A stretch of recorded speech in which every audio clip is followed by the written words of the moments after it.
சேலம் அருகே அமைக்கப்பட்ட cellphone tower காரணமாக ஒரே கிராமத்தைச் சேர்ந்த பெண்களுக்கு அடுத்தடுத்து கருச்சிதைவு நடைபெறுவதாக அதிர்ச்சி தரும் புகார் வெளியாகியுள்ளது. மின்னாம்பள்ளி ரயில்வே கேட் பகுதியில் தனியார் நிறுவனங்கள் 2 செல்போன் டவர்களை அமைத்துள்ளன. இந்த நிலையில் அதன் சுற்றுவட்டார பகுதியில் அதிக அளவில் புற்றுநோய் ஏற்படுவதாகவும் பெண்களுக்கு கருச்சிதைவு ஏற்படுவதாகவும் புகார் எழுந்துள்ளது. இதுகுறித்து பதிலளித்து பேசிய மகப்பேறு மருத்துவர் உஷா ராஜேந்திரன், இந்த விவகாரத்தில் தொடர்ந்து ஆய்வுகள் நடந்து வருவதாகவும் டவர் கதிர்வீச்சு பாதிப்புகள் இதுவரை நிரூபிக்கப்படவில்லை என்றும் தெரிவித்துள்ளார். கண்டிப்பா நம்ம செல்குள்ள போய் நம்மளோட டிஎன்ஏ டேமேஜ் பண்ணி இதனால சில பிரச்சனைகள் வரும் அப்படின்றது இருக்கு. அதனால கர்ப்பிணி பெண்கள், குழந்தைகள்லாம் அந்த இடத்துக்கு போகிறது ரெஸ்ட்ரிக்ட் பண்ணி வச்சிருப்பாங்க. பட் ரேடியேஷன் ஃப்ரம் த செல்போனோ இல்லை செல்போன் டவர்ல இருந்தோ வர்றது ரொம்ப அந்த மாதிரி எஃபெக்ட் இல்லாம இருக்கிறதுனால தான் அது நம்ம பக்கத்திலேயே இருக்கு.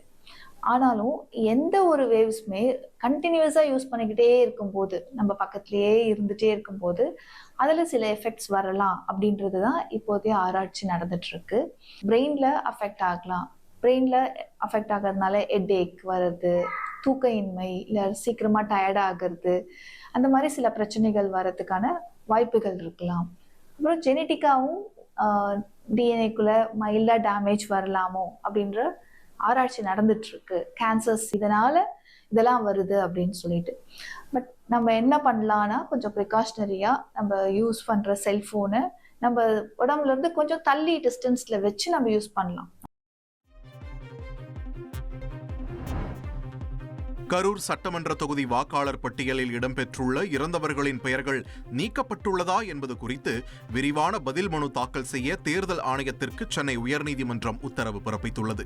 முன்னாள் அமைச்சர் எம்.ஆர். விஜயபாஸ்கர் தொடர்ந்த வழக்கில் இந்த உத்தரவை பிறப்பித்துள்ள நீதிமன்றம் வழக்கின் விசாரணையை 4 வாரங்களுக்கு தள்ளி வைத்தது. இதனிடையே முன்னாள் அமைச்சரின் புகார் குறித்து கள ஆய்வு நடத்தி 1000க்கும் மேற்பட்ட பெயர்கள் நீக்கப்பட்டுள்ளதாக தேர்தல் ஆணையம் விளக்கம் அளித்துள்ளது.